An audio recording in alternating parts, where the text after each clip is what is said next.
On March 31st, 2011, this is Pulling You number 58. Greeting, bridge friends, it's Michael here at Bridge Hands.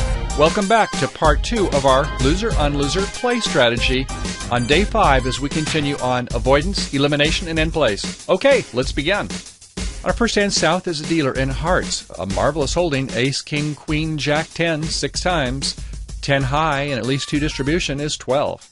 In spades, ace, doubleton, another 4 points, 12 and 4 is 16. King third in diamonds, another 3 is 19. And look at this in clubs, ace, king tight, another 7 points. That brings us up to 26 points. Enough points for game, right? In fact, let's look at this hand. How many losers? None in hearts. Is it a self-sustaining suit? Oh, yeah. In spades, 1 loser. In diamonds, 2 losers. None in clubs.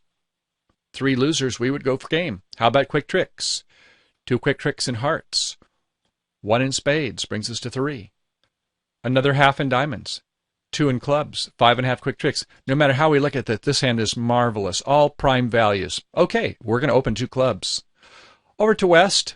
Singleton heart, no help. But in spades, king, queen, jack, 10, 9, 8. A great running spade suit. 6 high, 2 distribution makes 8. In diamonds, ace, 9, 8. Another 4 points, makes 12. In clubs, jack third, no help for jack thirds. We're not going to count that. But this hand has a lot of merit, doesn't it? It is a self-sustaining suit.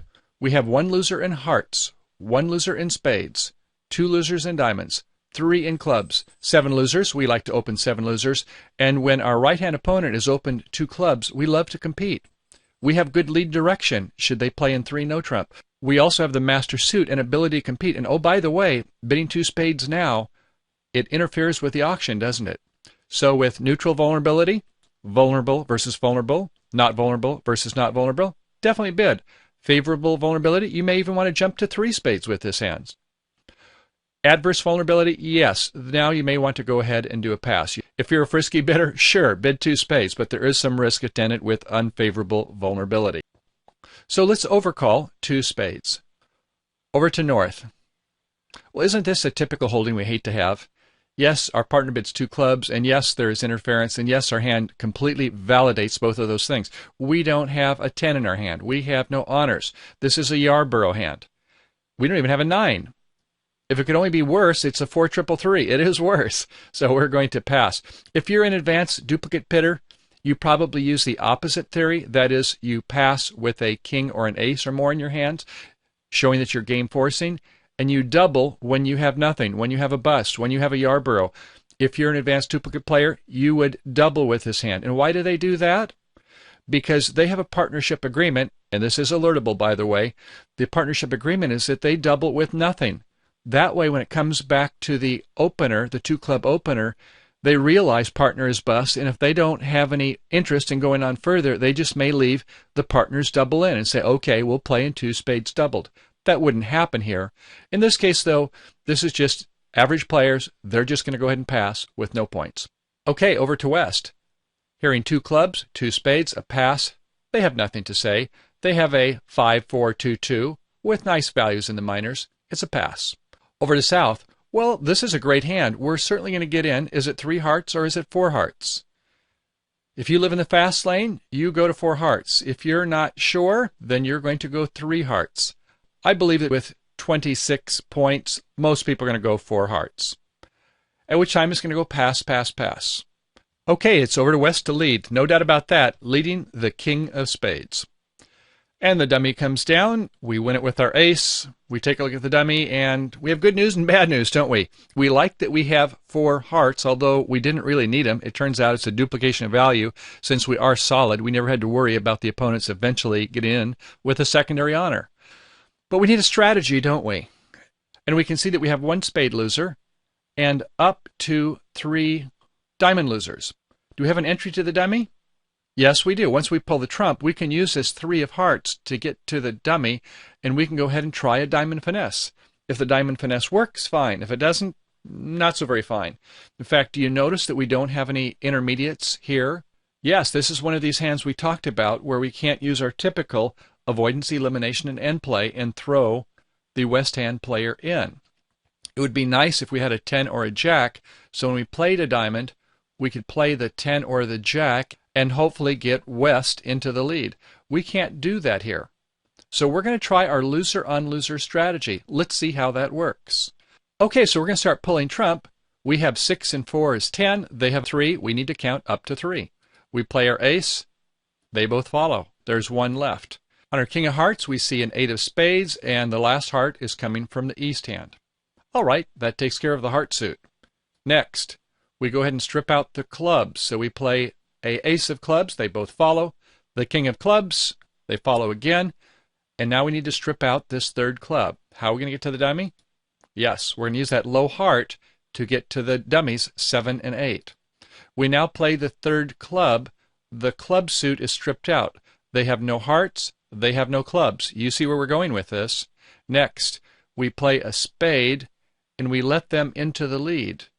In this case, West, who had bid 2 spades and had showed a sequence suit by leading the king, we used that to our advantage, didn't we? We played a low spade, and unfortunately, West had to get in. If they could have played low value, if they had one, they could allow their partner East into the lead. And we can see that the diamond suit, they could play the diamonds through us. So who's the dangerous opponent? The dangerous opponent is East. We were lucky by the bid of the spades. We sensed that we could go ahead and throw in on a spade, and if they didn't have a low spade, they would have to win that. And now it's time for them to go ahead and have to play some more spades, don't they? They have a spade here in the dummy. They play a spade. And what do? We pitch a loser on loser. Yes, this is our loser on loser play. Okay, we let them have that. Now what happens? If they play another spade, it's the old rough and slough, isn't it? It's either that, or they have to play their ace of diamonds, or the underplay of the ace of diamonds. So where we were in a position to get finessed, to lose 1 spade and 3 diamond losers, at this point, if they play their ace of diamonds, we play low, they play a second diamond, they were hoping their partner had it, partner didn't, we win it with the king, we have made 8 tricks, and we have 2 more to make our 10 tricks. Excellent, loser on loser, prevailed again. So going back and taking a look in summary, we had a great hand with up to 4 losers, normally 3 losers. We don't count a king third for a loser. In this case, though, we can see with the diamond holdings, the king was a loser. It was pinned, wasn't it? So we were doomed if we were going to go over to the dummy and try playing a diamond through for that finesse. It was going to fail. What would happen? They would play the 10, the bottom of a touching sequence, and we would be forced to go up with our king, or if not, they would just continue to play the diamonds, capturing our king. So we used the advantage of the fact that there was that 2 spade bidder by playing a second spade to them, the person in West, unable to duck. They would have loved to duck if they had maybe a 6 or a 5 of spades, and there would have been maybe a 8 of spades over here. They couldn't do it. And what was our tactic? We had plenty of trump, didn't we? One of the criteria for the avoidance elimination end plays. And also true for the loser on loser strategy here. So how did we do that? We played a low heart up to the north hand. But what did we have to do first? We had to clear out 2 suits. We cleared out the heart suit, and we cleared out the club suit, didn't we? We played the ace king. We went to the dummy.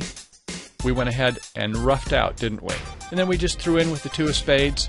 Okay, very good. We've mastered that one. So let's take a look at some more advanced hands. For those of you with the premium and ultra memberships, let's go on and take a look at a slam bid, see how we can play in a slam contract. And also, we have a special treat, 1 in 3 no trump. We don't normally think of loser on losers with a 3 no trump contract. We normally think of bearing down the suits by having a long trump suit, doing a rough and slough in the end play. It's going to be something a little different and a little exciting hand here, so I hope you enjoy those. We'll see you on the flip side. Bye for now.